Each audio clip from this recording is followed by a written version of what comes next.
చంద్రబాబు నాయుడు గారు విజనరీ లీడరా విఫలమైన లీడరా అనే జడ్జిమెంట్ చెప్పడానికి ఇది సమయం కాదు. ఇంకా ముందు ఉంది టైం. ఇంకా ఆయన విఫలమయ్యాడా సఫలమయ్యాడా అనే దానికి ఇంకా 2-3 ఏళ్ల తర్వాత మనం మాట్లాడుకోవచ్చు.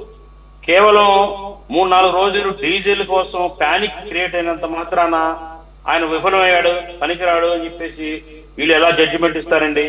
పైపెచ్చు సాక్షి కథనంలో రాసింది కూడా అసత్యాలు. 153 రూపాయలు డీజిల్ బల్క్ లో కొనాల్సి వస్తుంది, 98 రిటైల్ లో దొరుకుతుంది అని చెప్పేసి రాశారు. 153 కాదండి, 123. 20 రూపాయలు 22 రూపాయలు డిఫరెన్స్ ఉంటుంది. కమర్షియల్ డీజిల్ కి రిటైల్ డీజిల్ కి మధ్య డిఫరెన్స్ ఆఫ్ అమౌంట్ 23 రూపీస్. ఇంకొకటి ఏంటంటే ఈ ఏపీ ప్రభుత్వం ఈ ఐఓసి కంపెనీలకి లెటర్ రాసిన మాట వాస్తవం.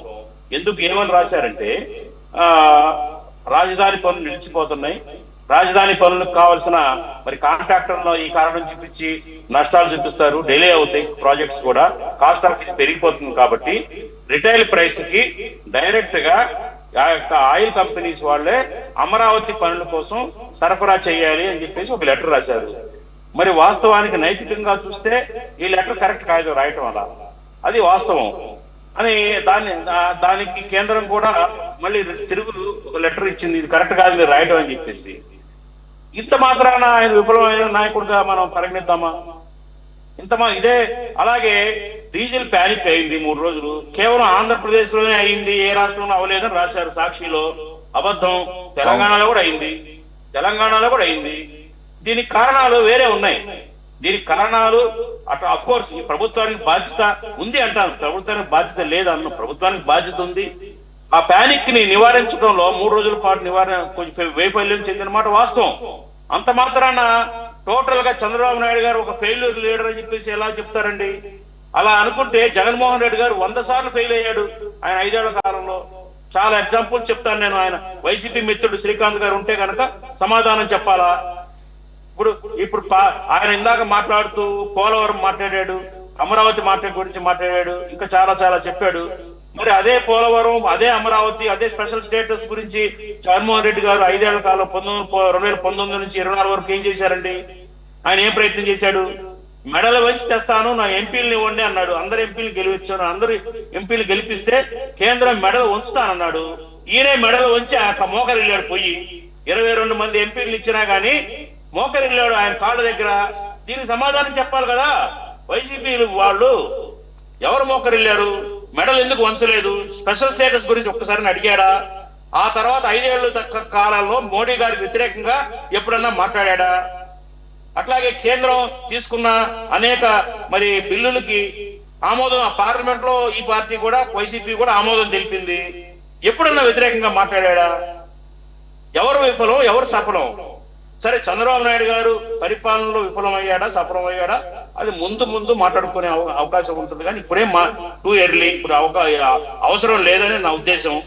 అలాగే నిన్న ప్రతిష్టాత్మకంగా గూగుల్ డాటా సెంటర్ ని శంకుస్థాపన చేశారు. ఆ కంపెనీ రావటం ఆ వైజాగ్ కి చాలా పెద్ద అచీవ్మెంట్. అది దాని ఫలితాలు కూడా చాలా బాగుంటాయి. మరి అది సఫలమైనట్టు అనుకోవాలా, విఫలమైనట్టు అనుకోవాలా?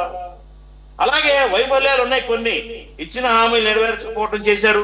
అట్లాగే ఏదే సూపర్ 6 లో అవి ఫెయిల్ అయిపోయారు, మొత్తం అమలు జరపడం అవి ఉన్నాయి. అవి అంత మాత్రం చేత విఫలమైపోయిన నాయకుడు పనికిరాడు అని ఎట్లా మాట్లాడతాం? మనం గత ప్రభుత్వంతో మనం కంపేర్ చేసుకుంటే ఇప్పటి వరకు కూడా ఈ ప్రభుత్వం చేస్తున్న పనులు కానివ్వండి, సాధించినవి కానివ్వండి బెటర్ గానే అనిపిస్తా ఉన్నాయి. మరి గత ప్రభుత్వంలో అన్ని సంక్షేమ పథకాలు పట్టణంలోకి రాష్ట్రాన్ని అధోగతి పాలు అప్పుల పాలు చేశాడు కదా ఆయన. మరి దాని ఏ రకంగా కొలమానంగా ఏ కొలమానంతో కొలుస్తాం మనం?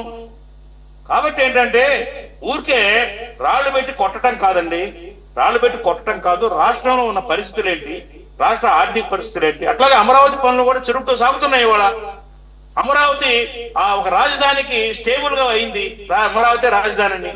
మరి జగన్మోహన్ రెడ్డి ఆయనలో అవ్వలేదు కదా. 3 రాజధానుల్లో ఏమీ జరగలేదు. ఒక ఇటుకరాయి వేసి ఒక గోడ కట్టిన పాపాన పోలా. మరి ఏ రకంగా వీళ్ళకి అర్హత ఉంటుందండి? చంద్రబాబు నాయుడు గారు విఫలమైన నాయకుడు అని చెప్పడానికి వీళ్ళకి ఏం అర్హత ఉంది? 3 రోజులు డీజిల్ కొరతుంది, జనం ఇబ్బంది పడ్డారు, కాదనలేము, తప్పేది. అంత మాత్రాన మనం ఒక పనిచేస్తున్న నాయకుడిని ఫెయిల్యూర్ నాయకుడిగా చిత్రీకరించడం అనేది ఎంతవరకు కరెక్ట్ అంటాను నేను. కాబట్టి మనం ఈయన ఫెయిల్ అయ్యాడా, సక్సెస్ అయ్యాడా, ఎన్ని మార్కులు వేయచ్చు, ఎంతవరకు ఇతని పరిపాలనలో ప్రజలు వారి ఫలితాలు పొందారు అనేది 2029లో మాట్లాడుకుందాం. 2029లో మనం మాట్లాడుకుంటాం, ప్రజలు కూడా మాట్లాడతారు ఓటు ద్వారా. మరి ఇవాళ ఎందుకు వీళ్ళు కేవలం ఏంటంటే ఒక ప్రణాళికాబద్ధంగా ప్రభుత్వాన్ని అపఖ్యాతి పాలు చేయటం, ఈ కూటమి ప్రభుత్వం పనికిరాదు, ఫెయిల్యూర్ పోయింది, పనికిరాదు అని డే 1 నుంచి కూడా 2024 ఎలక్షన్ లో ఫలితాలు వచ్చిన 2వ రోజు నుంచి కూడా వీళ్ళు స్టార్ట్ చేసి ప్రజల్లో ఆ రకమైన ఇంప్రెషన్ ని ఎస్టాబ్లిష్ చేసే ఒక కుట్ర తప్పించి వేరే కాదనేది నా అభిప్రాయం. సురేష్ గారు. Right sir. On your note, let us wind up this debate. Thank you very much for joining. Baji garu, Lakshman garu, Srinivas Chaudhary garu and Srikanth garu. Idi valti top debate. Maro amsanto malli kaluddam. Stay tuned to City 24/7.